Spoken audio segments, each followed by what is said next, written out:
Assalamualaikum warahmatullahi wabarakatuh. Halo Sobat Milenial, perkenalkan saya Ilman Nafian, jurnalis IDN Times. Kita kembali lagi dalam acara Ngobrol Seru by IDN Times. Topik Ngobrol Seru hari ini adalah ancaman radikalisme dan terorisme jelang pemilu 2024. Narasumber yang hadir dalam Ngobrol Seru hari ini ada Kepala Badan Deradikalisasi Majelis Ulama Indonesia, Bapak Muhammad Syauqillah. Apa kabar Pak Syauqi? Baik, alhamdulillah. Terima kasih Pak untuk waktunya Pak. Ya, terima kasih. Pak Syauqi, sebelum kita ke topik intinya nih Pak, pekan ini kan ada ramai pemberitaan mengenai perempuan bercadar di depan istana. Nah, kalau menurut pandangan Pak Syauqi itu seperti apa Pak? Ya, terima kasih Mas Ilman. Assalamualaikum warahmatullahi wabarakatuh. Perkenalkan saya Muhammad Syauqillah dari Badan Penanggulangan Ekstremisme dan Terorisme Majelis Ulama Indonesia Pusat. Badan yang didorong oleh MUI untuk kerja-kerja penanggulangan ekstremisme dan terorisme di MUI Pusat. Berkenaan dengan pertanyaan Mas Ilman, pandangan saya tentang aksi yang terjadi di depan istana. Kalau kita lihat memang itulah dinamika dan fakta yang terjadi di Indonesia, bahwasanya masih ada kelompok-kelompok atau individu-individu yang terpikat oleh paham-paham yang bisa kita katakan ekstrim gitu ya. Paham yang merasa negara ini belum pada relnya gitu ya. Paham yang merasa bahwasanya pemahaman dia harus dimasukkan dalam negara, dan padahal kita tahu Indonesia sudah dalam posisi hari ini merupakan negara Darul Ahdi wa Syahadah, Darul Sulh, dan berbagai macam negara yang sudah sepakat dengan Pancasila. Nah, ini yang menurut saya perlu juga kita lihat sebagai salah satu hal yang krusial dewasa ini, karena ternyata pelaku perempuan itu menjadi tren selama 10 tahun belakangan. Selain itu juga pelaku perempuan yang melakukan aksi sendiri itu juga menjadi tren belakangan. Lone wolf gitu ya. Ini yang menurut saya menarik untuk kita lihat.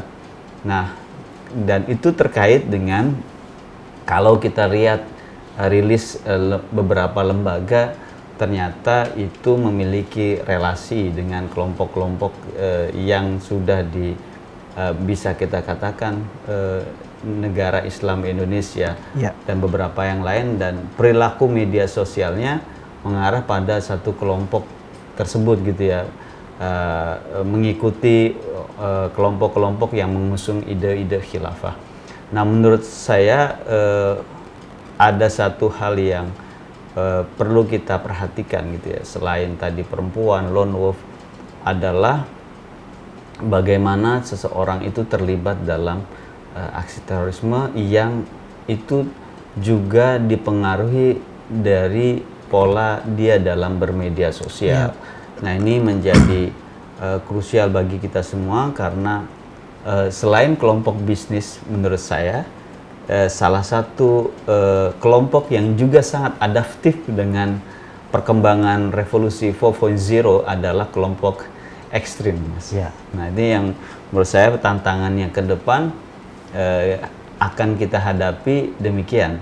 Generasi muda, entah itu laki-laki, entah itu perempuan, dihadapkan oleh ideologi ekstrim, dan juga ada tantangan bermedia sosial gitu. Nah, ini kan pelaku tersebut Pak, yang perempuan bercadar di istana itu kan umurnya masih di bawah 25 tahun Pak. Nah, itu dia tuh cenderung melihatnya dari media sosial. Nah, kenapa sih anak-anak muda ini lebih mudah terpapar melalui media sosial gitu? Kalau kita lihat ya, berbagai riset gitu ya Mas, kenapa kemudian generasi muda masuk. Faktanya misalkan ada satu lembaga riset bernama Center for Detention Studies yang meneliti tentang pelaku terorisme itu ada di usia yang rentangnya seperti yang Mas Ilman sampaikan, 18 sampai 20 bisa masuk 25 tahun lalu kemudian sampai 30-an tahun. 36 tahun gitu. Jadi itu faktanya gitu ya. Nah, kenapa kemudian juga banyak sekali generasi muda yang masuk gitu ya. Nah, ini menurut saya ada pendekatan yang coba coba diintrodusir oleh Erikson gitu ya, salah satu pemikir dalam psikologi yang membagi tahap perkembangan manusia itu menjadi 8 tahap. Nah, salah satu yang krusial menurut Erikson adalah fase remaja dan fase dewasa. Ini umur usianya di antara itu ya, yang Mas Ilman sampaikan, di mana ketika remaja dan ini ada persoalan-persoalan muncul pencarian jati diri misalkan. Lalu kemudian soal mereka biasanya ada problem soal keterasingan dari masyarakat. Nah, ketika ini pencarian jati diri, lalu kemudian memiliki lingkungan sosial atau memiliki lingkungan sosial yang secara real dan lingkungan sosial yang virtual atau kemudian lingkungan mayanya, itu kemudian menciptakan suasana yang intoleran mulai, lalu kemudian dia sering ikut dalam pertemuan-pertemuan luring gitu ya, lalu ada kristalisasi ideologi, jadilah seperti yang terjadi di terjadi di depan istana. Dan ini bukan fenomena di Indonesia saja. Nah, ini yang perlu dilihat juga. Michel salah satu dalam bukunya soal potret bagaimana generasi muda terpincut oleh kelompok ekstrim. Ya, ada beberapa negara yang coba dilihat, Amerika, Jerman, Swedia, Inggris, dan ternyata hampir mirip dengan fenomena di Indonesia dan hampir mirip dengan yang sampaikan Mas Ilman. Dia menyatakan salah satu temuan identifikasi ada boy crisis. Nah, ini pencarian jati diri. Belum lagi hasil riset kami gitu ya di kajian terorisme di UI. Kebetulan saya di prodi kajian terorisme itu meneliti bahwa adanya pola asuh keluarga. Nah, ini pola asuh keluarga, lalu kemudian hubungan yang kurang harmonis di antara anggota keluarga, dan juga bisa saja di bagian akhir ini kan juga hampir mirip dengan apa yang terjadi dengan perempuan yang di depan istana itu. Dia berada di lingkungan genealogi yang memang keluarganya itu merupakan bagian dari jaringan. Nah, itu tipologi yang terjadi di Indonesia dan mirip gitu ya di beberapa kawasan di dunia. Nah, menurut saya ini PR kita semua, Mas. Pak, ini kan polisi juga konferensi pers kemarin menyebutkan kalau misalkan pelaku itu terhubung mengikuti media sosialnya HTI. Nah, sementara kan HTI udah dilarang nih di Indonesia. Apakah memang dari underground-nya itu masih aktif gitu kelompok-kelompok yang terlarang itu? Ya, menurut saya masih.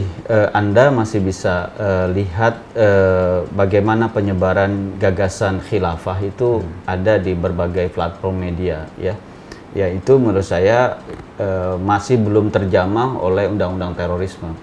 Ya, undang-undang terorisme hanya pada bagaimana perencanaan terorisme, persiapan, pelatihan, pendanaan, aksi terorismenya sendiri, lalu rekrutmen menjadi anggota organisasi teror, tapi dia belum bisa menyentuh soal ideologi dan penyebaran ideologi. Nah, mungkin ideologi belum bisa kita masuk ke ranah ideologi karena itu bagaimana misalkan kita mengidentifikasi ideologi, kan itu sulit gitu ya.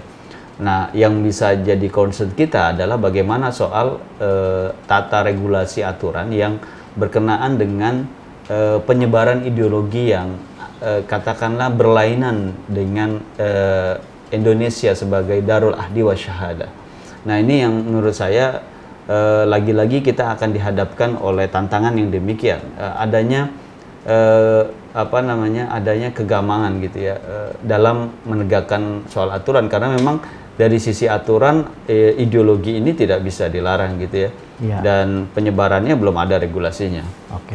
Tapi untuk mencegah penyebaran melalui media sosial gimana tuh, Pak? Ya, menurut saya penyebarannya pertama salah satu caranya yang biasa digunakan adalah upaya men-take down misalkan platform media sosial tertentu yang menganjurkan pada kebencian dan terkoneksi dengan organisasi teror gitu ya, atau organisasi-organisasi yang sudah dilarang. Itu satu. Kedua, yang bisa juga dilakukan kalau ini kan kenapa di awal tadi saya sampaikan kelompok-kelompok ekstrim ini adaptif sekali ya, adaptif sekali dengan perkembangan teknologi, kemasan-kemasan yang coba dimunculkan dan yang lain-lain, isinya, kontennya luar biasa apik gitu ya, bagus gitu ya. Seperti ISIS itu bahkan memiliki media yang dalam bahasa ya, dabik gitu ya, itu dalam berbagai macam versi bahasa, mulai dari bahasa Indonesia, bahasa Inggris, bahasa Arab, bahasa Prancis, bahasa Turki, bahasa Itali juga ada. Nah, menurut saya ini jadi satu hal yang mentantangan bagaimana negara dan masyarakat merespon keapikan kelompok ekstrim dalam melakukan agitasi, provokasi atau propaganda di media sosial. Harus dilakukan kontranarasi. Kalau mereka apik, kita juga harus apik, yang moderat. Nah, ini yang menurut saya kontestasi yang di media sosialnya harus demikian. Karena selama belum ada regulasi, yang bisa kita lakukan adalah menyaingi suara, tone-nya itu sama-sama tinggi gitu ya. Ini yang kemudian nanti dalam konteks media sosial, masyarakat akan disuguhkan mana yang baik, mana yang tidak baik gitu ya. Nah, ini yang perlu di manage oleh kelompok-kelompok yang merasa berada di wasatiyah gitu ya, merasa berada dalam posisi yang Islam rahmatan lil alamin, yang berada dalam, misalkan kami di MUI, di BPET MUI dan merupakan bagian dari MUI itu sering menggelorakan gitu ya, mendorong supaya munculnya atau pengarus utamaan Islam wasatiyah. Oke, Pak, ini kan tadi disebutkan kalau misalkan kelompok remaja ke dewasa itu lebih mudah. Nah, gimana sih caranya kalau misalkan agar milenial dan Gen Z ini terhindar dari paparan radikalisme gitu, Pak? Ya, pertama generasi Z dan generasi milenial ini adalah generasi yang sangat akrab dengan media sosial. Nah, otomatis dari sisi ketiadaan regulasi yang ada, mau tidak mau kita harus melakukan itu. Satu. Kedua, pendidikan kita juga harus berbenah ya. Artinya berbenah, apakah selama ini pendidikan kewarganegaraan itu dirasa sangat cukup untuk itu gitu ya, untuk menginternalisasi nilai-nilai keislaman. Kalau untuk Muslim gitu, internalisasi nilai-nilai keislaman yang wasatiyah, internalisasi nilai-nilai kebangsaan, itu apakah sudah berjalan dengan baik? Dulu di masa saya misalkan masih ada pendidikan P4 yaitu yang mencoba menginternalisasi pedoman penghayatan pengamalan Pancasila gitu ya. Jadi menginternalisasi nilai-nilai Pancasila dalam pemikiran warga negara. Menurut saya itu jadi bisa dilakukan, cuma memang harus dikreasikan sedemikian rupa sehingga itu cocok dengan teman-teman yang milenial ini. Dan perlu juga didorong bagaimana pendidikan kita itu menganut misalkan Islam wasatiyah atau moderasi dalam beragama. Kalau dalam Muslim wasatiyah gitu, kalau dalam konteks bernegara kan kita perlu mendorong soal moderasi dalam beragama. Oke, Pak. Pak, tadi kan konten-konten radikal itu dibungkusnya rapih, bagus gitu, Pak. Betul. Nah, gimana sih cara mengidentifikasi kalau misalnya ini mengarah ke konten radikal gitu, Pak? Ya, menurut saya salah satu yang bisa kita lihat adalah bagaimana kita menggunakan critical thinking kita. Nah, generasi muda kita itu perlu didorong untuk kritis gitu terhadap media-media yang ada. Itu toolsnya.